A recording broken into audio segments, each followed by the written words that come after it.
Cuma pada hari ini MPC tidak mendominasi program bengkel 2 hari yang kita laksanakan ini, tapi kita bawa juga rakan-rakan daripada berbagai kementerian dan agensi untuk kita lihat ataupun menambah baik urusan pembinaan yang kita akan jalankan selama 2 hari bermula saat ini sehinggalah petang esok pada jam 5 petang kita akan berakhir.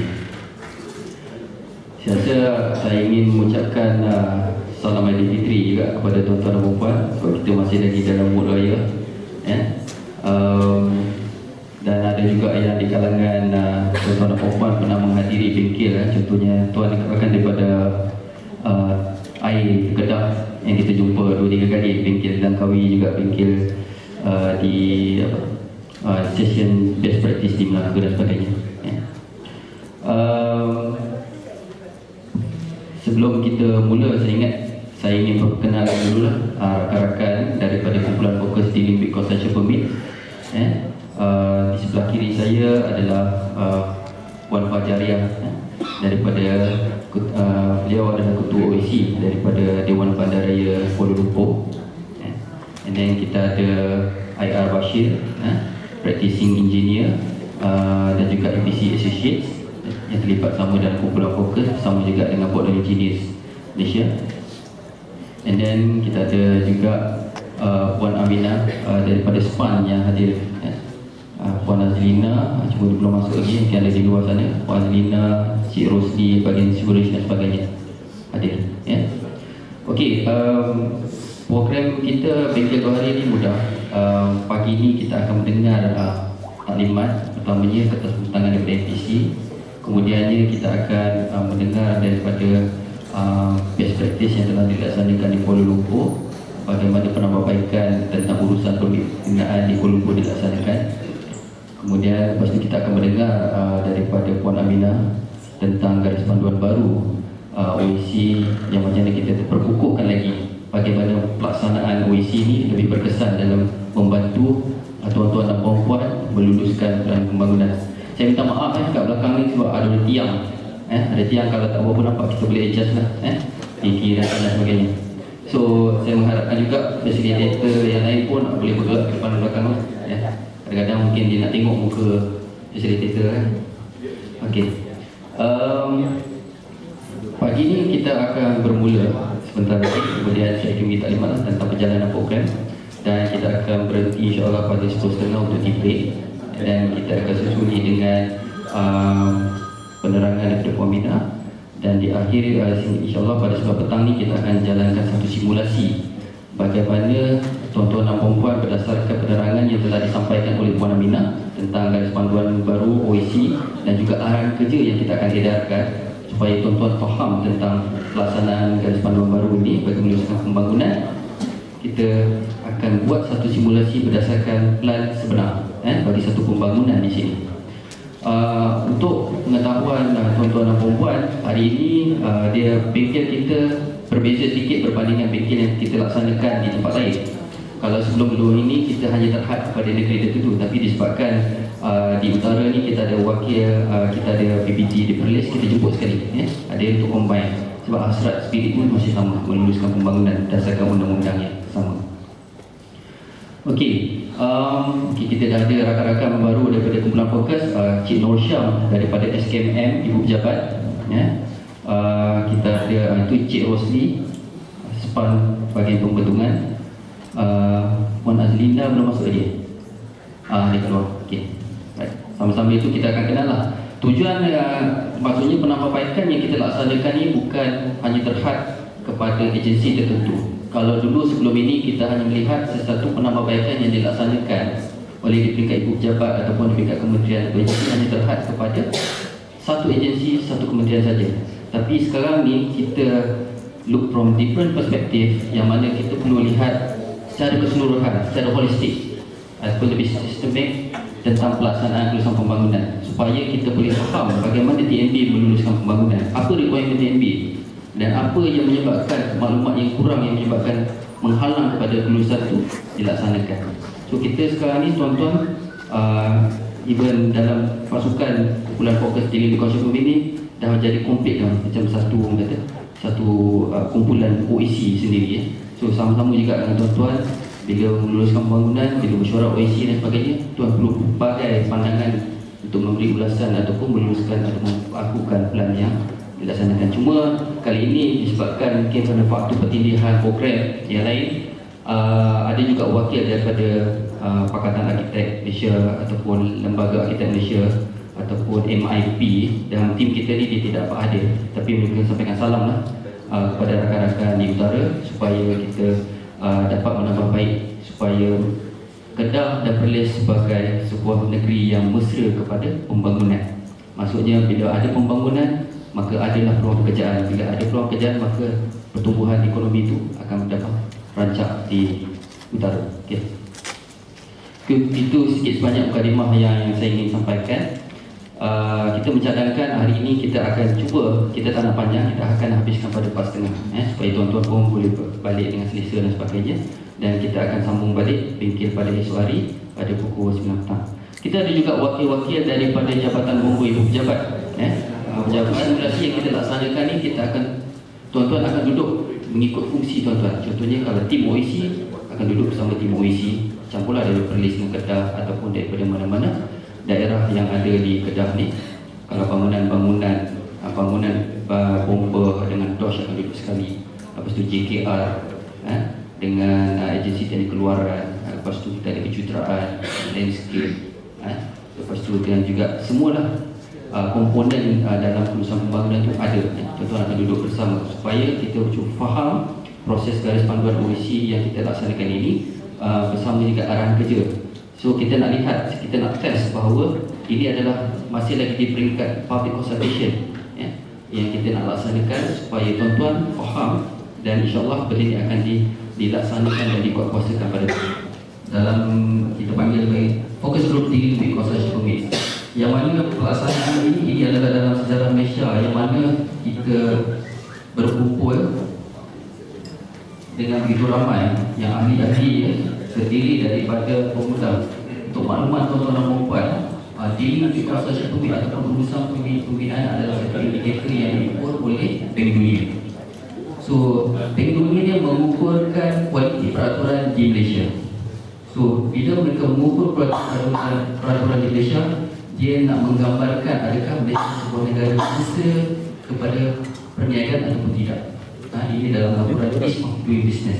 Sekiranya Malaysia ini mesra berniaga dan dia akan memberi recommendation kepada pelaku-pelaku di luar sana untuk berlaku di Malaysia. Itu adalah tujuan utama laporan ini dilaksanakan dan sebagainya, untuk memberi satu indikator kepada orang luar tentang sebuah negara. So, dalam kumpulan fokus diri sebenarnya kita ada wakil daripada pemuda, cuma baru kali ini kita tak ada wakil daripada pemuda. Kita ada Kementerian Wilayah, ini ABC di bawah MITI, Kementerian Perdagangan Antarabangsa dan Industri, yang melihat kepada kepentingan pelabur, melihat kepada kepentingan dari segi daya saing negara, melibatkan dari segi kompetitif kita dalam persaingan dengan antarabangsa. Untuk maklumat tuan-tuan dan puan, kalau kita lihat sekarang ni, pelabur dia ada banyak pilihan. Sama dia ingin melabur di Singapura, melabur di Malaysia, di Thailand, Vietnam. Kalau in terms of labour, negara-negara seperti Vietnam, Laos, sekarang ni dah buka, Myanmar dah buka ekonomi dia. So mereka lebih murah dan sebagainya. So kalau kita tak mampu untuk berlawan dari segi kos tentang labour, kita mungkin mampu untuk menarik perhatian pelabur ni dari segi benda lain. Kita maksudnya memudahkan perniagaan, memudahkan proses dan sebagainya. Itu hasil daripada ini. Kemudian kita ada tidak asing lagi, tuan-tuan ni semua akan sentiasa berujuk kepada Kementerian Perumahan dan Kerajaan Tempatan. Kita ada wakil daripada kita untuk melihat kepada lulusan air dan juga pembekalan elektrik. Kita ada daripada komunikasi, yang mana SKMM terlibat, regulate semua NFP, network facility provider seperti Telkom, kita ada Maxis, kita ada DG dan sebagainya untuk membekalkan saluran komunikasi kepada pembangunan tersebut. Dan kita ada tidak asing lagi lah KKR, yang mana kita ada lembaga arkitek, kita ada JKR, kita ada Board of Engineer di situ. So kita ada juga agensi yang terlibat sama seperti Jabatan Kerajaan Tempatan. Kita ada daripada DOSH, kita ada wakil DOSH di sini dan nanti kita saya lupa nak kenalkan. Mana wakil DOSH? Cik Kadir ada dulu, nanti dia akan hadir sekali. And then kita ada DBKL. DBKL ni sebab pelaksanaannya bermula di Kuala Lumpur. Kita akan baca daripada big brother kita. Kita ada juga daripada Jabatan Bomba dan Penyelamat Malaysia, JKR, Jabatan Saliran, SKMM, SPAN, Kita Water. Dalam kes di Kuala Lumpur kita ada Syabas dan juga TNB. Dan kita ada juga mendapatkan pandangan daripada pihak profesional. Kita lembaga perancang, kita ada minta daripada lembaga arkitek, lembaga jutera, kita ada persatuan daripada MIP, Institute of Planner, Malaysia Institute of Planner, kita ada Pakatan Arkitek. Kita juga dapatkan pandangan daripada REDA, HBA, House Buyer Association, IEM dalam kes ini. Sebab saya ingat tuan-tuan dan puan dulu pernah hadir tentang bingkil penandarasan untuk pelaksanaan sesi minyak yang kita laksanakan pada tahun lepas. Mungkin Majlis Bandar Raya Al-Star dan juga Majlis Bandaran Kelana hadir ke bingkil yang kita laksanakan pada bulan September tahun lepas, iaitu di Seberang Peraya. So tujuan kita ni adalah memaklumkan kepada tuan-tuan dan puan tentang hasil kajian dan usaha terkini tentang urusan pembinaan dan kita akan canangkan program susulan. So ini yang tuan-tuan kena tahu tentang betapa pentingnya tentang indikator yang saya nak sampaikan ini. Kalau kita lihat kat sini, pada tahun 2013 laporan 2013 kedudukan Malaysia berada di tangga 12. Satu penambahbaikan yang telah dilaksanakan. Kita bermula dulu dari belakang daripada 23 kita bergerak ke 18 dan akhir 17. Ini adalah 10 indikator yang telah diukur oleh pihak Bank Dunia berdasarkan kepada 185 negara. Kalau kita lihat kat sini, mendapat kredit itu berada di tempat pertama. Mendapat kredit bukannya mendapatkan pinjaman, along dan sebagainya, bukan kerana banyak along menggunakan dapat pinjaman. Jangan salah faham. Sebenarnya mendapatkan kredit ini adalah satu indikator yang mana sistem perbankan kita cemerlang.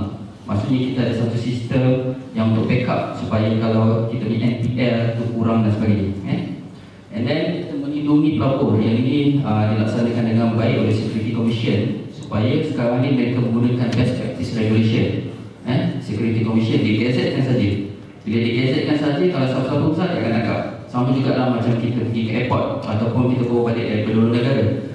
Stewardess ke ataupun steward akan bercakap Malaysia adalah melarang membawa dadah ke dan akan hukuman mati mandatory. So bila siapa yang ditangkap, dia akan dihukum. Dia kata dia tak boleh cakap, dia tak tahu. Sama juga dengan pelaksanaan oleh pihak Security Commission. Dia secara terang-terang mengatakan salah tangkap, ada dia juta. So perniagaan merentasi sepadan trading cross border, bagaimana proses import ekspor yang dilaksanakan di sama ada di Perkhidmatan Kapal Terbang atau juga di kita punya pelabuhan. Kemudian pembayaran cukai, paying taxes, getting electricity, registering property, pengawasan kontrak, enforcing contract. Dulu semua ni indikator ni berada di kedudukan 60, 80, 90 dan 100 dan sebagainya. Tapi alhamdulillah telah bertambah baik. Cuma dalam banyak-banyak ni urusan pembinaan ni nampak macam tak seksi sikit lah. Yang lain semua nampak single digit. Cuma kita sekarang ni dah 2 digit, besar 196. Kedudukan 96 berbanding 185 negara, hampir separuh. So kita lihat apa sebenarnya yang diukur oleh pihak Bank Dunia.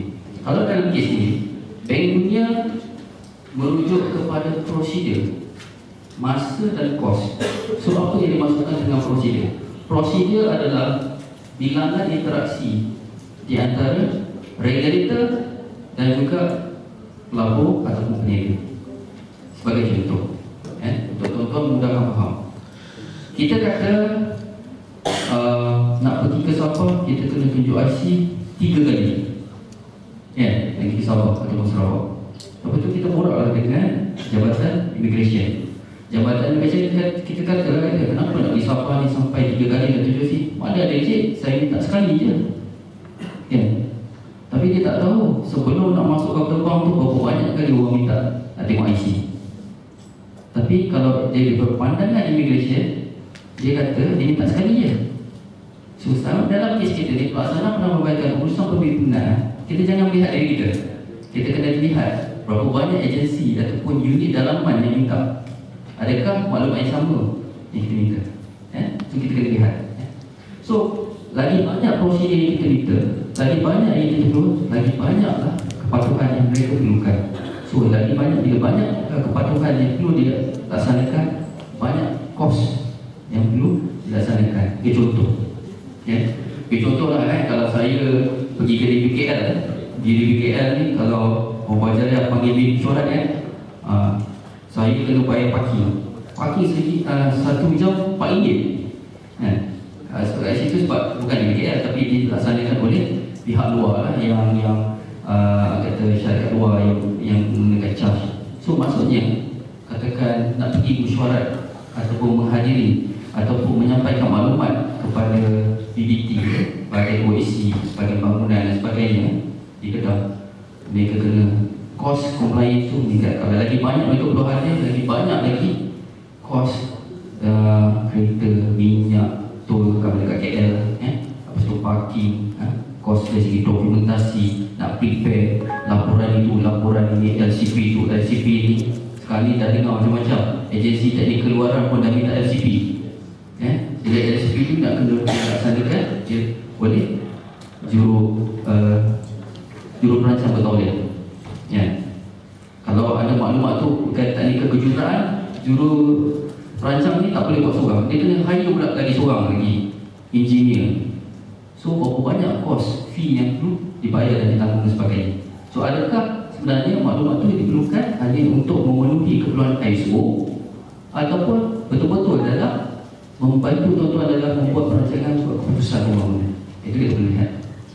Kemudian dari segi masa ni adalah berapa lama tuan-tuan pegang fail berkenaan untuk memberi kelulusan, pegang dokumen mereka. Bukannya masa di antara pihak engineer atau pihak arkitek buat dia kerja sebelum submit, itu kita tak ukur. Kita ukur ada momen dia sampai pada tuan ambil sehinggalah keputusan sampai balik kepada arkitek.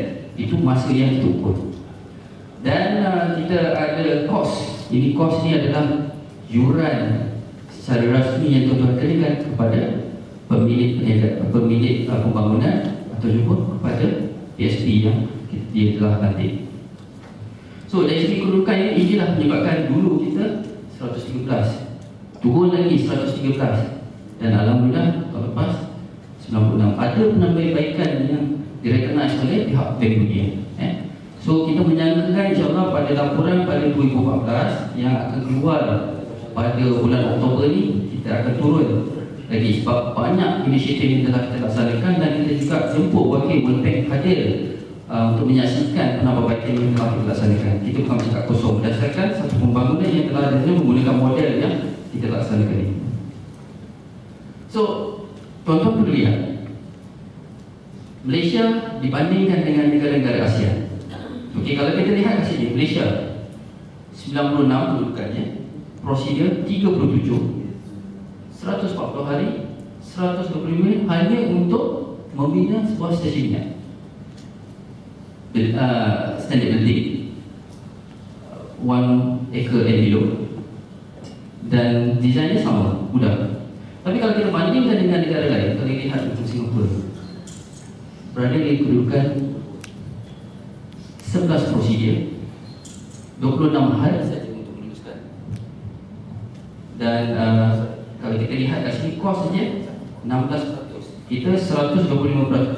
Berapa banyak kali ganda kos untuk membuat satu pembangunan. Kalau kita bandingkan Indonesia, kita sebenarnya di belakang Indonesia. Yang kita duk komplain kata Indonesia macam-macam lah kan. Indonesia lagi bagus. Kita tengok Thailand 8 prosedur saja. Kalau kita tengok Vietnam 11 prosedur saja. So adakah kita berada di landasan yang tepat? So kita kena lihat balik supaya kita nak jadikan Kedah ni sebuah negeri yang mesra peniaga. Bila banyak peniaga datang ke Kedah, banyak peluang pekerjaan, banyaklah kata ekonomi itu akan meningkat. So kita perlu lihat dari segi perspektif yang lebih jauh. Tak payahlah kita nak banding negara-negara maju seperti Australia dan United Kingdom. Mereka ni jauh lagi ke depan. Saya percaya tuan-tuan dan perempuan pun belajar di US, UK dan sebagainya. Tapi mereka pun dah tinggalkan apa benda yang diorang belajar dulu. Dia buat penambahbaikan, tapi kita mengekalkan tradisi diorang. So itu kita kena buat perubahan. Okey, inisiatif pelaksanaan Dealing with Conservation Permit, dia bermula pada hujung 2011. Dulu saya pun tak kenal Puan Baja Alias, saya tak kenal Cik Alias. Tapi bila mana indikator ni telah mendapat kata satu trigger daripada pihak kabinet, Perdana Menteri yang kata memaklumkan kepada KSM lihat balik kepada indikator Dealing with Conservation Permit. Malaysia ni teruk sangat ke? Apasal Malaysia ni di belakang Indonesia, Malaysia di belakang Thailand? Are we that bad? So kita kena tengok balik dan kita buat tanda aras baseline study. Daripada arkitek membuat submission kepada OEC, sehinggalah stesen minyak itu boleh diduduki mempunyai bekalan utility. Itu kita lihat the whole proses. So kita jangan salah faham bahawa pelaksanaan dia kata semua kata ini semua salah BPT. Itu silap. Bukan salah BPT tapi salah semua yang terlibat dalam proses pembangunan. Kita ada salah daripada NB, salah daripada pembekal air, salah daripada bahagian-bahagian lain, bomba dan sebagainya. So semuanya terlibat dalam proses pembekalkan kerusakan pembangunan. Tapi what is past is past lah. So sekarang ni the way forward bagaimana kita nak bergerak ke depan untuk menambah baik kedudukan. Okay, kita pernah letakkan saran pada bulan Februari oleh KSU, KWP sekarang ni Datuk Wan Kuala Lumpur, Datuk Seri Faizal. Dan kita juga menjalankan penambahbaikan berdasarkan bagaimana pelaksanaan amalan terbaik dilaksanakan di negara-negara lain. Kita tak payah pergi jauh lah, kita tengok Singapura. Kita tengok Singapura, macam mana dia menuliskan bekalan utility dan juga bagaimana mereka menambahbaik urusan kebombaan.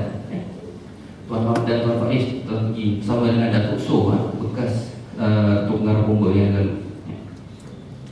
Dan kita buat juga serangka awam public consultation. Kita buat bukan shock sendiri. Kita dapatkan juga feedback dari pihak profesional, pihak pemaju dan sebagainya, bagaimana model ini boleh tambah baik. Adakah model ini mencukupi ataupun tidak. So kita adakan public consultation. Dan pada selepas kita mendapatkan dia punya ramuan dan sebagainya, kita akan adakan sesi bimbingan kepada agensi-agensi berkaitan.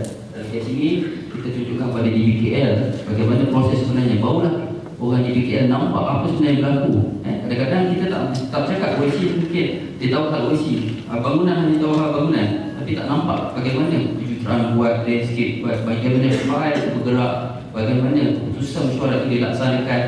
Adakah mesyuarat tu macam pasal, orang ni komen, orang ni komen, orang ni komen, bila nak selesai malam dan sebagainya. So kita buat penambahbaikan supaya benda itu tidak berulang. And then kita perkenalkan model baru. Di Kuala Lumpur kita panggil OEC One Submission yang telah dilaksanakan pada 1 Jun 2012. Pada saat itu, pada lebih kurang 20 hari bulan Jun itu, kita telah menerima satu submission dari segi membina stesen minyak di Pecah Lele. Sekarang tu stesen minyak telah beroperasi. Berdasarkan model baru ni, kita telah tambah baik. Dan kita jumpa juga lah few hiccup dan sebagainya, dan kita telah buat fine tuning dan sebagainya. Kita telah bercakap dengan MD, kita telah bercakap dengan Syabas, kita telah bercakap dengan bahagian korek jalan. Dulu kita melihat bahawa urusan pergi korek jalan itu keluar dari sistem. Bila kita nak buat pembangunan, tentu kita perlukan bekalan utility. Tapi permit korek jalan ni terkeluar. Bila dia nak sambung pada bekalan utility, barulah minta permit. Itu korek balik dan sebagainya, menyebabkan berlaku kos penambahan kepada pembangunan tersebut. Kadang-kadang kita tak nampak, tapi owner nampak, PSP nampak, engineer. Sebab tu kita dapatkan feedback daripada praktisi engineer, praktisi arkitek. Dan kita panggil sekali lagi, waktu tu Bank Dunia, World Bank, Mr. Alejandro datang. Kita nak faham, adakah dulu kita mapping ni, kita jumpa 32 prosedur. Sebenarnya World Bank kata Malaysia bukan 32 prosedur, tapi 37 prosedur. Sebab ada lagi, bila kita buat inspection, report kena balik dulu, bos kena sign. Lepas tu baru dapat report. So HP kena tunggu daripada dapat report sebenar. Mohon waktu hari pemeriksaan itu tak boleh keluar keputusan. Itu adalah penambahan terhadap jumlah prosedur. And then ini adalah keputusan pertama diluluskan pada 24 Julai. Pihak Petronas mengusulkan kepada pelapor-pelapor lain menggunakan maximum submission untuk mempercepatkan tulisan pembangunan. Dan kita memantau kemajuan projek dan akhir sekali pada April 2017 sesi minyak dilaksanakan. Dan waktu ini saya datang sekali lagi. So dia kata Malaysia terbukti berkesan dalam menambahkan usaha pemimpinan di Kuala Lumpur. So ini adalah satu bukti. Kalau tuan-tuan ikut utusan online search mesti jumpa bagaimana waktu ini Datuk Pandar diamanahkan untuk merastikan sesi minyak berkenaan disaksikan oleh MD Petronas Dagangan, senior manager dan juga co-chair kepada pemuda Tan Sri Lombok. Ia mengambil masa 72 hari berbanding 140 hari yang kita rekodkan untuk meluluskan dan hanya memerlukan 10 prosedur. Prosedur itu tak banyak. So bila prosedur tak banyak, mudah untuk melaksanakan. And then ini kajian asas yang setelah saya maklumkan tadi yang kita telah jemput Majlis Bandaraya Al-Star serta agensi teknik keluaran sama juga Majlis Pembandaran Kanga kita adakan pada bulan September lepas di sebelah Perai, dan kita telah berbincang dan merujuk kepada semua bandar-bandar bandar-bandar utama di Malaysia. So ini adalah dia punya rekod ataupun berdasarkan fail sebenar. So, kedudukan kita kat mana? Cuma kita dalam kes ini, Kanga dia nampak agak cemerlang sikit. Berada di tempat pertama, hanya membutuhkan 20 prosedur, masih 80 hari dan kos. So, kos ini dia agak kata tricky sikit, subjektif berbanding kepada teknologi yang digunakan. Kalau dalam kes di kebanyakan di Kanga, Kuala Terengganu dan juga Kota Baru, mereka banyak menggunakan individual septic tank. So dia tak ada connect to the sewer line. So bila tak ada connect to sewer line, charge untuk 1% of profitability itu tidak ada. So berbanding dengan bandar-bandar besar yang lain, mereka kenakan charge 1%. Sebab tu kalau kita tengok ada yang di bandar-bandar utama yang besar, charge dia lebih kurang 20,000 keseluruhan. Itu agak berbeza sedikit. Tapi yang kita ini hanya rekod lepas. So kita nak menambah baik. Bagaimana kita nak tambah baik? Cuma yang kat sini Al-Star memerlukan 51 prosedur, mengambil masa 262 hari dan juga kos. Yang kos ni kita tolak tepi dulu lah. So yang mana sebab ini berdasarkan polisi negeri, polisi agensi dan sebagainya. Tapi yang paling penting kita fokus pada dua ni, prosedur dan masa bagaimana kita nak tambah baik. So this is the day kita akan berbuat. So perbandingan di antara dua model yang kita laksanakan ni, kalau kita lihat amalan semasa OAC hanya memberi keutamaan terhadap pemantauan koordinasi kelulusan pembangunan saja, dan akhir saja koleksi sisi. Dan di tengah tu apa yang jadi tak tahu, tak kisah. Tapi sekarang ni yang kita nak perkenalkan bahawa peranan dan skop OAC itu diperkembangkan, diperkemaskan lagi, yang mana kita melihat kepada mereka akan memantau semua kelulusan plan yang diperlukan, plan kebenaran merancang, plan bangunan, plan kejuruteraan dan sebagainya. Dan kita akan menambah baik lagi yang mana kita memasukkan elemen plan utility. Semalam saya ada bincang dengan Puan Jari Ahmed. Dia kata sekarang ni ada juga agensi teknik keluaran seperti contohnya SKMM dan juga daripada Syabas meminta laporan LCP. Tujuan apa dia buat LCP? So adakah kerana mereka tak dapat maklumat tentang maklumat utility menyebabkan mereka perlukan LCP berkenaan? So bila perlukan LCP, so perlukan juru perancang yang bertauliah untuk keluarkan. So menyebabkan kos. So kita akan bincang balik sebenarnya apa sebenarnya, adakah maklumat dalam plan utility yang kita cadangkan ini tidak mencukupi. So kita akan berbincang balik. So tuan-tuan boleh sampaikan juga maklum balas tuan-tuan kepada kami bagaimana untuk kita jayakan model baru OAC yang kita laksanakan. And then kita lihat kepada kita nak masukkan elemen perfect collect land yang sebelum ini tak keluar dari sistem. So sebagai contoh, satu pembangunan memang sudah tentu memerlukan bekalan utility. So kita berikan value lebih awal. Bayaran premium dari segi orang kata bayaran untuk permit itu sendiri, mungkin kita boleh kemudian bila dia nak mula buat penggorekan dan sebagainya, sebab dia memerlukan elemen insurans dan sebagainya. Yang itu menjadi halangan terhadap kenapa kita tak boleh keluarkan permit itu lebih awal.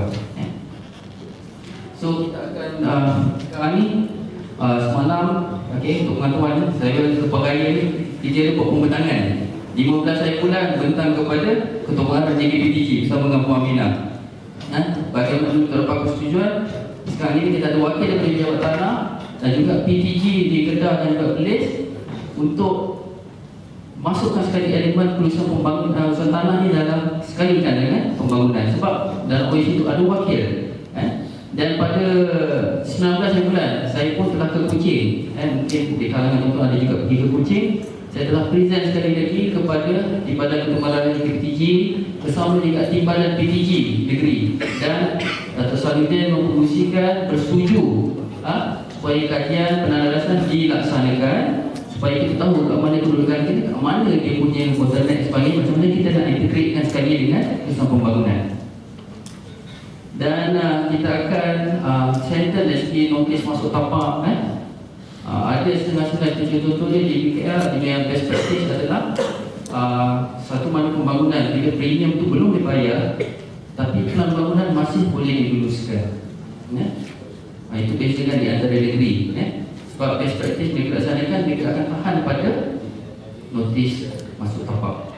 So bila dia tahan kat situ, maksud pembangunan still ada, tapi KM dah lulus, PB dah lulus, bagi jutaan dah lulus. Tapi kalau kita sangkutkan, maksudnya kebenaran macam lulus tapi pelan bangunan, dia akan menyebabkan halangan terhadap pembayaran dan kepada arkitek yang menyebabkan projek terutama panjang dan kos akan meningkat dari masa ke semasa. So kita akan memantau menyelaras sehingga ke sisi dan kami urus OIC lebih menyeluruh, fokus kepada keseluruhan pembangunan, bukan hanya berhad kepada Iqbal dan juga sisi-sisi. Kalau yang lama dulu fragmented, ikut suka berasingan. And then untuk maklumat tuan-tuan dan perempuan, tak perlu cantiklah tuan-tuan, sebab lepas pada ini kita akan share secara online, tuan-tuan boleh download. Mungkin kalau ada di kalangan ni ada bawa iPad ke iPhone ke semua smartphone ke, terus boleh download dan boleh refer automatic. Sebab kita sebentar lagi kita akan upload dalam kita punya Google Drive. So kita telah perkenalkan pada baru OIC pada 1 Jun. Kita telah maklumkan juga kepada Menteri Besar. Kita telah maklumkan juga kepada Menteri pada 6 November. So benda ni kita akan bentangkan sekali lagi pada surat MKT pada 3 September. Supaya benda ni ambil maklum dan juga dilaksanakan. Dan kita juga melaksanakan engagement dengan di Pahang, Johor, Melaka, Negeri Sembilan dan hari ini Kedah dan Perlis. Dan ini untuk makluman, kita dah bentang pada JKPTG, mesyuarat JKPTG dengan PTG, dan semalam telah bentang kepada Free Council MKT dan setuju untuk dibawa kepada MKT. Dan ini yang masa sekarang ni, hari ini kita dengan Kedah Perlis dan ikuti dengan negeri-negeri lain, dan juga kita akan juga sampaikan maklum balas ini kepada submitting person, supaya bila tuan-tuan ready, submitting person pun akan ready. Kita tak nak tuan-tuan ready, PSP tak ready. So bila PSP ready, ikut cara lama, so tuan-tuan pun akan pening balik. So kita akan tambah baik kedua pihak. So bagaimana untuk melonjakkan daras, kita telah berbincang ada setengah negeri. Contohnya yang 4 yang awal tu, kita telah bincang dengan SUK, kita telah bincang dengan Menteri Besar dan sebagainya, dan masing-masing bersetuju untuk dilaksanakan. Kita dah bincang juga dengan YB SUK Negeri Selangor dan akan laksanakan pada bulan September ini. Dari segi kata penambahbaikan, dari segi penerangan terhadap pegawai proses urusan pembangunan. So pada fasa 2 kita akan sekarang ni tuan-tuan berada di sini mendapatkan latihan dan pemahaman tentang OIC satu Malaysia, ataupun sebab saya ada kat OIC satu Malaysia ataupun garis panduan baru OIC, sebab ada sentimen lah kat sini, sama ada nak menggunakan OIC satu Malaysia ataupun model baru OIC, sebab mungkin ada negeri-negeri pembangkang dia tak boleh dengar perkataan satu Malaysia, so mungkin Kedah ni dah kembali kepada federal, boleh dengar kot perkataan OIC satu Malaysia. So it's not a big issue, cuma kita nak dapatkan dia punya katalah restu saja dari segi kerajaan negeri dan sebagainya. So kita akan mungkin masa depan akan nama ni mungkin akan tukar. So fasa ketiga adalah kita akan memberi jaminan sokongan dan pemantauan pelaksanaan bagaimana kita nak tambah baik sekiranya berlaku lagi masalah terhadap model baru yang kita laksanakan. Tapi bukan terhad kepada government proses dan juga sampai kita nak juga maklumkan kepada kontraktor yang menjalankan tugas. Sekarang ni banyak kes, contohnya projek MRT. Saya pun dah maklum pada rakan kita Dosh, baru-baru ni tak ada bekalan crane tempat kereta. Baru ni dah 4 orang, macam-macam lah, banyak kes crane dan sebagainya. Dan kita dengar kat Penang lah benda tu jatuh dan sebagainya. So itu adalah satu isu yang kita kena discuss bagaimana nak memperkukuhkan lagi kita punya isu supaya bukan setakat kata Malaysia ni memudahkan proses tapi mengabaikan keselamatan. So kita tak nak dapat trademark macam tu. So sekarang ni pendekatan kita secara berlangsung. Sebelum ni kita memberi fokus kepada PBT dan juga agensi dari keluaran. Sekarang ni kita nak juga, kita dah cuba berbincang dengan DBKN. Kita akan test dulu permit perjalanan di Kuala Lumpur dan kita akan masukkan sekali urusan kawal tanah. So bila kita dah ada masukkan urusan tanah, maka lengkaplah proses pembangunan di Malaysia, di sebenarnya Malaysia. So ini adalah antara feedback mereka akan lebih gembira sekiranya urusan tanah pun boleh dilaksanakan serentak. So ini adalah show yang kita nak laksanakan. Kita pertamanya kita akan satu arahan pentadbiran model baru OIC akan dikeluarkan oleh PCK pada 2 Januari 2014. Kemudian kita memberikan pemasa untuk memahami dan sebagainya, untuk menyelaras, menyeragamkan semua orang, menyeragamkan arahan kerja dan sebagainya, dan kita akan buat kasakan pada 1 April insyaAllah. Dan pemantauan berkala kerajaan negeri bersama kumpulan fokus sepanjang 2014-2015 untuk kita lihat dekat mana masalah itu masih berlaku dan bagaimana kita nak tambah baik. So ini daripada slide terakhir saya, yang mana kita mengharapkan dapat kerjasama yang baik daripada semua. Benda ini tidak akan dapat dilaksanakan dengan baik sekiranya tuan-tuan tidak melaksanakan model benda ini. Sebab saya percaya tuan-tuan dan perempuan pun nak balik awal, tuan-tuan pun nak berkawat time sekarang ni nak mereka ni kan, mesti ada pertandingan berkawat kan. Bila dah berkawat, macam mana mesyuarat OIC, macam mana nak meneruskan pembangunan, tuan-tuan nak bergaya dan sebagainya. So sekarang ni model baru yang kita laksanakan jadi mudah. Dia memberi fokus, tuan-tuan punya capacity learning tu dilaksanakan mengikut kesesuaian unit atau pembahagian. Kalau dulu sebagainya orang lain memberi komen terhadap benda yang tidak sepatutnya, contohnya kejuruteraan, komen fasad, apa benda dan sebagainya, menyebabkan kita hanya memberi komen terhadap tugas kita saja supaya kita boleh balik awal, kita boleh tidur awal. Dan India dia kata, dekat India dia kata business can only start at night. Sebab apa? Orang kerajaan tidur. Bila kerajaan tidur, dia boleh meniaga. Bila kerajaan bangun aja tak boleh lega. Ini tahan lah, ini tak boleh lah, itu tak boleh. So menyebabkan kesukaran untuk menjalankan perniagaan. So saya akhir sekali dengan ucapan sekian, terima kasih.